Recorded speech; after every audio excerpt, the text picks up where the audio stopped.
For a while now, I've been running a regular question and answer session on my Facebook Live, where I invite you to share with me any questions that you have about your first-time leadership journey. Over a period of time, I noticed that a number of questions have been recurring, and this tells me that there are many people who have been engaging with me who want answers to the same questions. So instead of having to repeatedly provide my answers to this question, I'm going to be producing a whole series of explainer videos where I'm going to be drawing directly from my first-time leadership research, identifying the traits, and then using those traits to answer the questions that you have. So that next time, when someone has a similar question, I can just point them to that video. And in these explainer videos, not only am I going to be showing you what are the traits based off my research, I'm also going to show you how to apply and interlink those traits together in order for you to provide a powerful response to those questions that you have. In this video, I'm going to talk about how to be seen as a leader. I'm going to share with you some of the traits that directly apply to answering this question. And I'm also going to share with you how, by applying and combining more of these traits together, you actually increase your chances of being seen as a leader. Let's get started.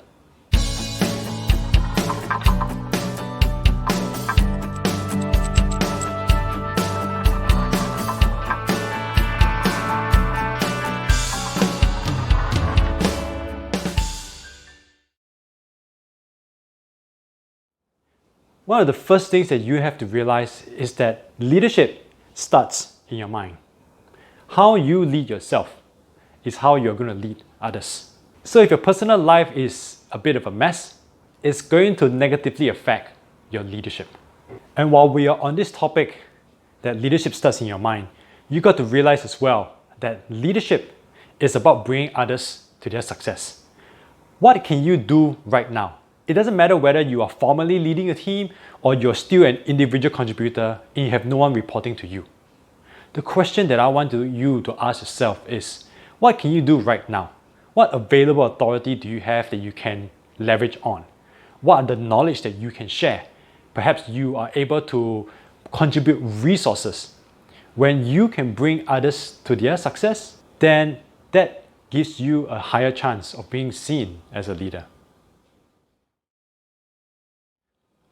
One of the most common ways to be seen as a leader is to step forward and get involved.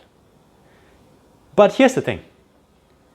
Even when you do that, you are simply one of the many others in your organization who have stepped forward. You need to be distinct. Now, what some people try to do is they copy different aspects of leadership from other people and they put it together and they try to create this mismatch of leadership approaches which doesn't really work for them.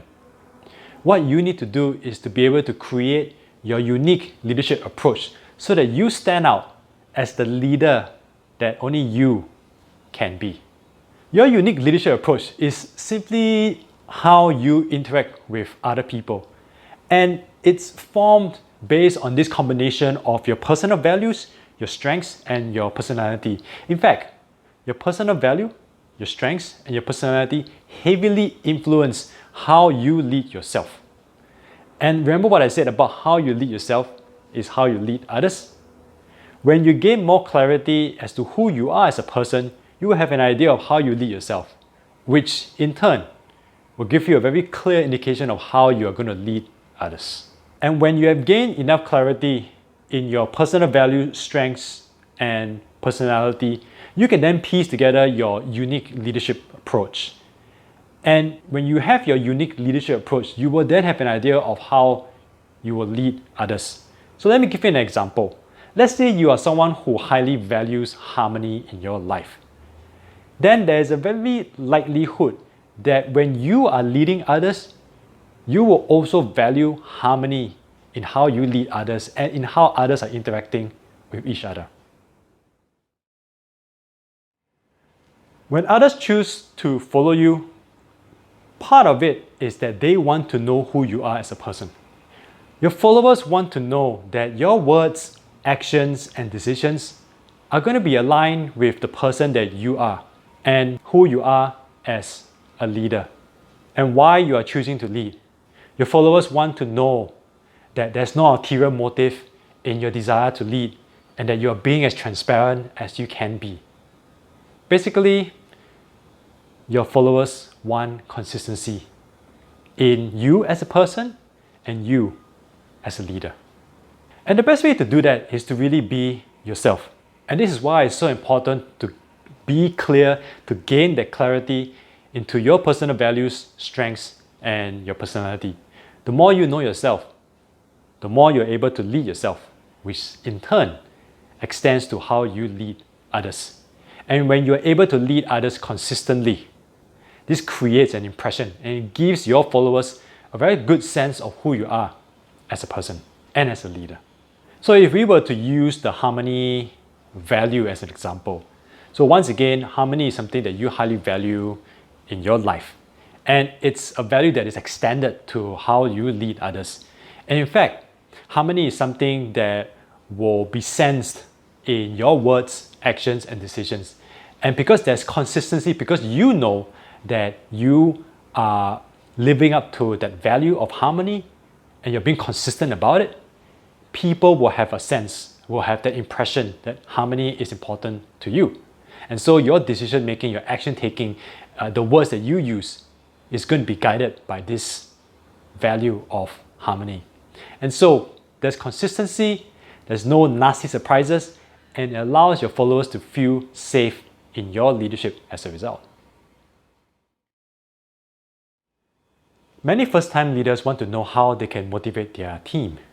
It's important to actually realize that many of us working in organizations are already motivated to begin with, or else we're not going to have a job. So the real question to ask is, how can the first-time leader, how can you tap into the motivation of the people that you work with? And that's why it's so important that you understand what the success look like for the people who choose to follow you and for the people who are working with you. When you are clear on what that success look like, you can use your words, actions, and decisions to bring them closer to their success, even if it is just a step at a time. When you are able to do that, you are able to then motivate those who follow you and those who work with you. Now, let's think long term a little bit. How do we continue to sustain that motivation? Well, you got to check in every now and then and continue to help people take another step or more steps closer to their success. And that keeps the motivation running over the long term. One of the reasons why I say that leadership is about bringing others to their success is because if leadership is only about yourself, then why would anyone follow you? So you need to put yourself in a position where you can contribute to the success of others. Bring them closer to their success, whether it's a step or many steps. And this contribution can be in terms of using your authority, sharing your knowledge, sharing your resources. It could be in any way that, like I said, helps bring people to their success. And when you can do that consistently, people will want to be with you because they know you become vital to their success. And who wouldn't want to follow someone who is helpful to their success? When times are easy, who wouldn't want to be a leader? It is when times are tough and challenging that people take note of who is still willing to lead. One of the signs of leadership is resilience. And it's not about the number of times you get knocked down. It's about the number of times you get back up. This explains why, when times are challenging, people flock towards leaders who are willing to stand up and lead them towards a direction. Resilience is a skill that all leaders must have. And the good thing is that resilience is something that can be learned. All leaders must have a vision. It doesn't need to be the grand vision for the entire organization, but it needs to be a vision for the people who are going to follow you. The wonders of having a vision is that it gives others the opportunity to buy into and be invested in the destination. Then once you have the vision, which is equally important, because if you don't have one to begin with, how are you going to lead others into uncharted waters, right?